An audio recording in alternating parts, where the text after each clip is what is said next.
Nice to meet you guys! This is the walkthrough of the difficult stages of ToaH Ath'taros November 2017 rotation. Just a gentle reminder on when free ToA is coming and when FRR is happening. Starting off at floor 50, we have the double OGs, so a unique stage where there is two main bosses, which happens to stay at the same floor in this rotation. So in the first wave, if you are bringing a bunch of fire monsters like me, you need to be careful of Chole. So there are 3 Chole who will be attacking your fire monsters, so you try to bring more than 1 fire monsters to even out their attack.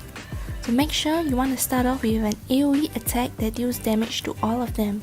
As the parrot, yes, I'm just gonna call them parrot because their name is so hard to pronounce.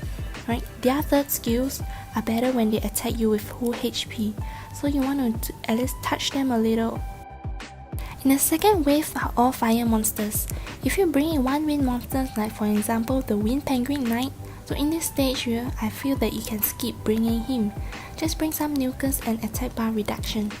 For me, I brought Halphas. You can choose other monsters like Lin, which deals damage scaling with the boss HP, or any of your nucleus. So I just happened to see Halphas and I picked him up. Then my armor breaker and healer Bella. At the boss stage, I focus on the light OG first as I have more fire monsters. This means that the wind OG, Charlotte, will have a higher chance to glance on me when she attacks me. So the OG may put a lot of the debuffs on you. It will be nice to have an AoE immunity buffer or cleanser.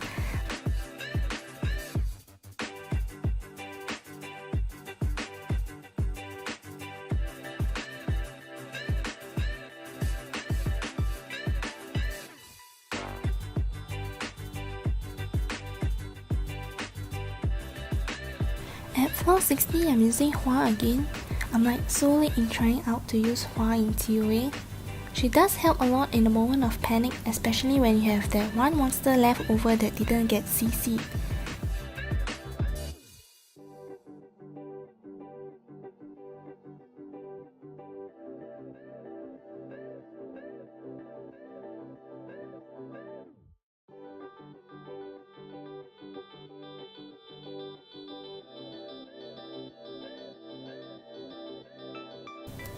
In the second wave, you want to take care of the Bay first as they have an AoE attack and branding. The branding debuff on you will cause you to take in more damage. You don't want to waste your effort now that you have went into the second wave. If you are using Bella here, you don't need to worry much about camels, as there's only 2 of them. As the boss wave, this is one annoying stage, right? The Dark Elven Ranger will keep revenging you if you hit the Wind Monkey. And if you hit the Dark Elven Ranger, then the monkey might revenge you. So try to stun the enemy so that you have a better time. Actually, when they revenge you, I find that it isn't that painful. But the Fire Warbear has taunting and counter. It won't be good if you are constantly taunted, then you can't heal your team. I would suggest actually just aiming for the boss and take on the revenge, but if you don't have much HP, you want to work on the minions first. Use your Hua to bring down the attack bar of the boss, as you don't want the Wind Monkey using his second skill that has armor break. And if you are using Veremos, he can cleanse the taunt from the Fire Warbear and the armor breaks from the Wind Monkey, and he can also help to stun the minions. At floor 70, we have Cracka. At the first wave, we have the Water Death Knight and Wind Leeches. So it's no point putting all your dots debuff on this Water Death Knight, as they can cleanse and even put immunity.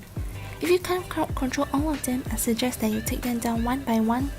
If you have an AoE stripper, that is great. So if you have Bella, you can seize their buff and work on them 1 by 1.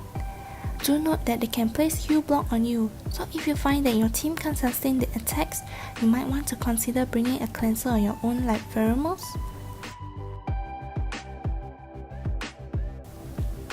Second wave, we have Ren, the Dark Raksasa. She will surely aim for your Bella. If you are using Spectra, it will be great if you can put the slow debuffs on them as their attack scales with speed. The Light Phantom Thief wouldn't be much of a worry as they have 1 skill that is sort of a supportive heal, so this means they won't be attacking you when they cast this skill. There will be invisibility up for them, but you can easily counter them with Bella.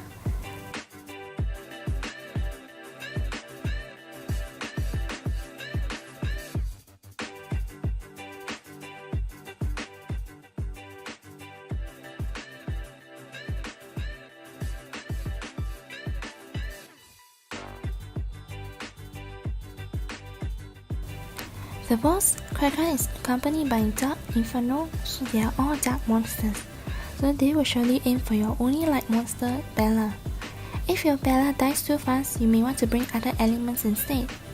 So her at floor 70, I find that she's easier to control, so just bring an attack bar reducer like Hua and Spectra and Beretta and aim straight for the boss. Once you land a difference break on her, her HP will go down fast with Spectra's second skill, and Hua there is room more to attack. You don't have to worry about the Dark Inferno if you bring an AoE stunner. The best way to kill them is to use bombs or dots team, so Vero and Train can help you crowd control them. Make sure you don't deal the death blow with your attacking hit.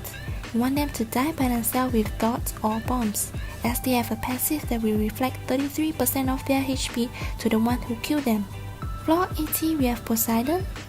Seeing it as a water boss, you may don't just want to use only Spectra as the damage dealer. You can bring other elements that does damage based on the boss HP like Jeremiah or Lin. I'm trying Lin here as I think more people might have Lin over Jeremiah. My Lin is quite squishy as I didn't rune her properly due to the lack of runes. So in the first wave, you want to quickly work on the dark monster as you don't want them to kill you. You want to land difference break on them and use Lin to chunk their HP down. In the second wave, it's all fire monster. You do want to take care of your little Prince Maeve as all these are an attack type monster which can kill your Maeve.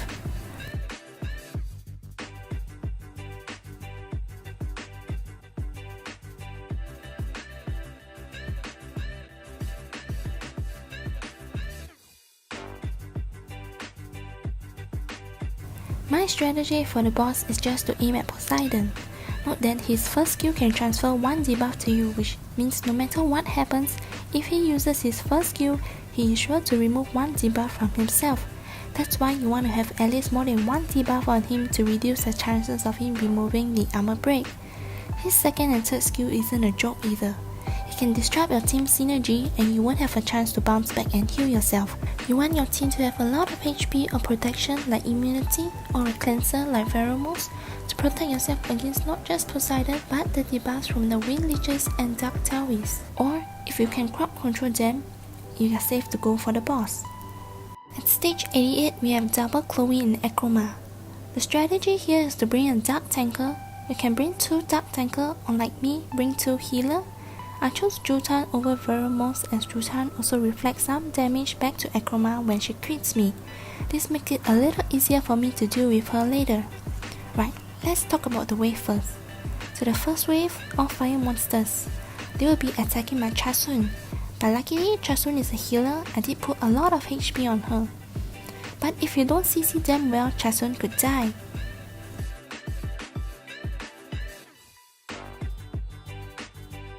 In the second wave, it is more dangerous. There are 3 Valkyrie. If they decided to use their third skill on you, your whole team may be dead. If that happens, you may want to try again as it could be RNG. Sometimes they use their first skill or second skill, sometimes they use their third skill. Very rarely that all 3 of them will use their third skill at the same time.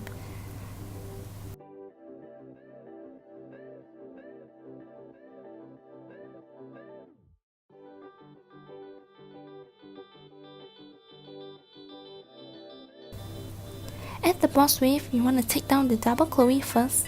The Chloes wouldn't hit you that painful, so if you start attacking Chasun, it wouldn't be a problem, because you have 2 healers. And they only have 1 attacking skill, so during that time, Akroma will be aiming for only your dark monsters. So another dark monsters you can use is like Basalt. He will be very useful in the wave 2. He has defense buffs and attack bar reduce. And for fun, you can use the Dark Elemental as a Dark Tanker, as he has his third skill buff, which give him endure and reflect damage, quite similar to Jutan. So if your Dark Tanker dies here, you may want to use a HP leader skill instead or use slot 2 as HP instead of speed.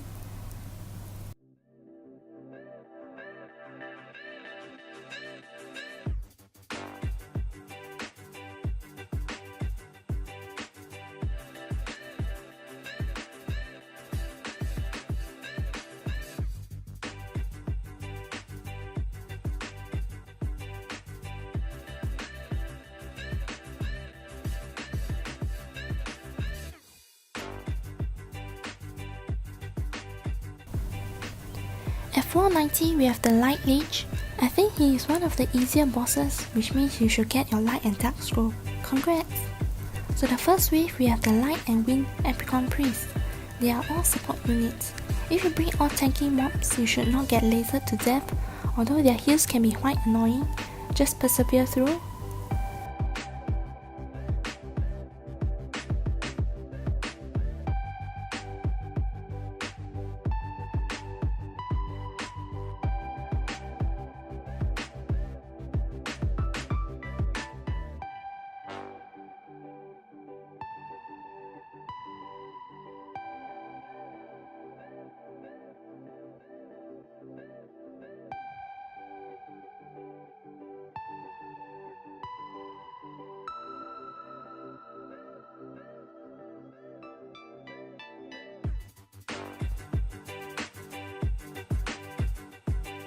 Second wave we have the Light and Dark Green Reaper.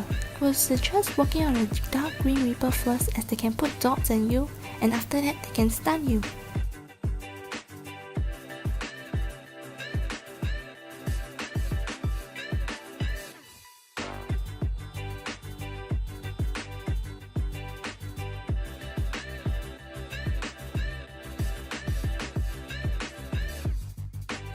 At the boss stage, you'll see surprisingly there's only 3 monsters. They are all very easy to deal with. The Dark Apricot Priest can heal though, which can make your boss run a bit longer. The block heal isn't necessary though. And the Light Leech will only have 1 turn of invisibility when he falls below 50%. So this wouldn't be much of a problem as it is only 1 turn. Again, I brought 2 monsters that does damage based on the enemy's HP, so I can just focus on the boss and simply bring down his HP quicker. This will make your run quicker, faster and better instead of relying on one skill of your damage dealer. So a faster run also means a safer run. At stage 99, this is one of the permanent floors.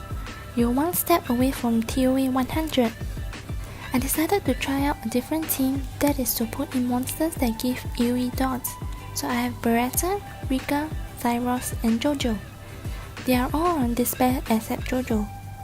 But when Jojo's bomb goes off, he can help to stun the enemies. So my Jojo isn't ruined that well, just some 3rd grade, 4th grade runes. It works okay.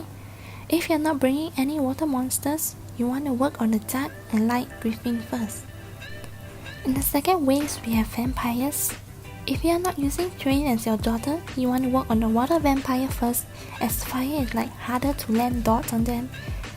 They have an AoE attack which may damage your team if you are running more than 1 fire monsters and 1 healer only, so you want to take care of your fire monsters.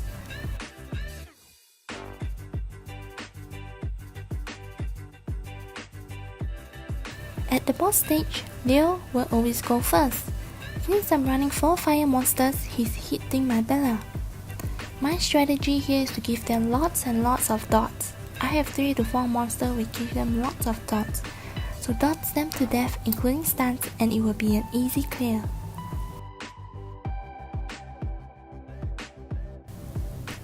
Thank you for watching, and I hope this video helps you to decide if you want to climb ToaH hard.